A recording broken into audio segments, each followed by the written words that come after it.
લવ જેહાદના કેસમાં આરોપીની મુશ્કેલીમાં વધારો અને આરોપી કરીમ સિપાઈ વિરુદ્ધ વધુ કલમો ઉમેરવા માટે કાર્યવાહી તેજ કરાઈ.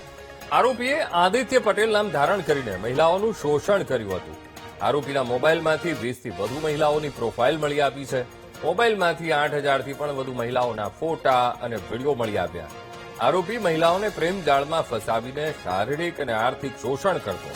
આરોપીના દીકરા પાસે એક પીડિત મહિલાનું વાહન હોવાનું પણ સામે આવ્યું છે.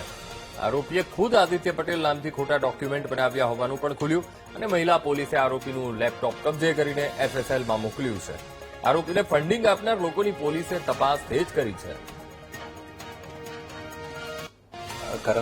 કરીમ સિપાહી જે ખોટી ઓળખ ધારણ કરી આદિત્ય પટેલ નામથી એ ડેટિંગ વેબસાઇટ ઉપર મહિલાઓ સાથે છેતરપિંડી અને ગેરસંબંધ બનાવવાનો પ્રયત્ન કરતો હતો, તેની ધરપકડ કરવામાં આવેલી છે અને હાલમાં એ જ્યુડિશિયલ કસ્ટડીમાં છે.